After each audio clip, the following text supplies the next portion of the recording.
350 जाती आहेत, त्याला एकदा बुडवूनच टाक, त्याला संपून टाक, असं ते तुमच्याकडे तुमचं नाव घेऊन बोलले.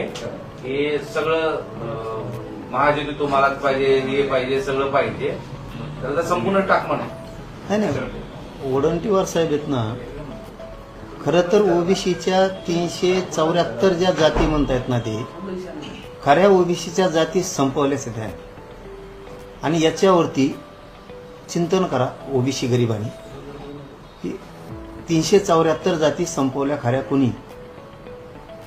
ह्या वडंटीवार साहेबाच्या वक्तव्यावर ओबीसीने विचार करणं गरजेचं आहे. कारण ओबीसींना यांनी खोटं आणि बोगस आरक्षण दिलं, आमचं 16% मराठ्याचं. हे समजून घेणं गरजेचं आहे. खरा घात ओबीसींचा केला असेल तर यावल्याच्या अलिबाबांनी आणि हे आता हे काँग्रेसचे वडंटीवार साहेब किंवा त्यांचे कोण कोण लीडर होते पूर्वीचे, त्यांनी मराठ्याचं आरक्षण त्यांना माहित होतं ना. 14% आरक्षण हे मंडल कमिशननं ओबीसीला दिलं.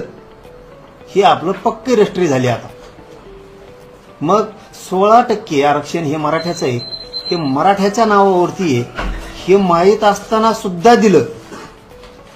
याचा अर्थ ओबीसीची खरी फसवणूक आणि वाटोळं जर उद्ध्वस्त कोणी केलं असेल तर ओबीसीच्या नेत्यानंच ओबीसीला उद्ध्वस्त केलं. कारण आमचं आरक्षण आम्हाला 16% माघारी मिळणार आहे. अहो, ज्यांनी दिलं त्यांचा उपकार नाही आणला.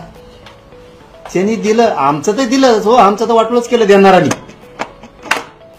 आमचं ज्यांनी आमचं 16% आरक्षण 1954 दिलं, उदाहरणार्थ पवार साहेब आहे, त्यांनी आमचं वाटोळं केलं समजा, पण त्यांनी आमचं दिलं. अहो, ज्या पवार साहेबांनी यांना आरक्षण दिलं त्यांचा सुद्धा उपकार ठेवला येईनी. वडीलवार असं म्हणतात ही सत्तेची दादागिरी आहे आणि एकाच समाजाला एवढं कसं द्यायचं. शिवाय त्यांनी असं म्हटलं, द्यायचं असेल तर तुमच्या हातामध्ये बंदूक आणि तलवारी द्या आणि छाटून टाका आमच्या सगळ्यांची मुंडी. ती प्रयोग त्यांना करायचा. येवल्यावल्याचे शब्द आहेत ते परळीच्या टोळीनं घेतलेत आणि आता नवीन एक व्हिडिओ भेटलाय त्यांना. वडंटीवार साहेब यांच्या तोंडून ते फक्त ओढून घेतात. कारण ती तलवारीची, दांड्याची, कोयत्याची, शेरो शायरीतून तलवारीची, आणखीन त्या बंदुकीची भाषा ही त्यांची आहे. त्यांना ती जातीय दंगली घडून आणायच्या ही त्यांचा प्रयोग आहे. आम्ही तसे असतो त्या गोरगरिबाला आम्ही आमच्या इतकंच सांभाळतो, जीव लावतो, गोरगरीब ओबीसीला सुद्धा.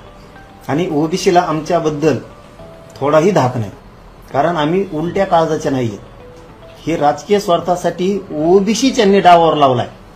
इतक्या उलट्या काळजाचे ते हे जातीचे नेते, सध्या स्वयंघोषित स्वतःला ओबीसीचे नेते म्हणते ते, त्यांनी स्वतःच ओबीसी संपवण्याचं ठरवले. नवीन घडामोडी पाहण्यासाठी आजच आम्ही मुंबईकर 24 तासला लाईक करा, सबस्क्राईब करा आणि अपडेट रहा.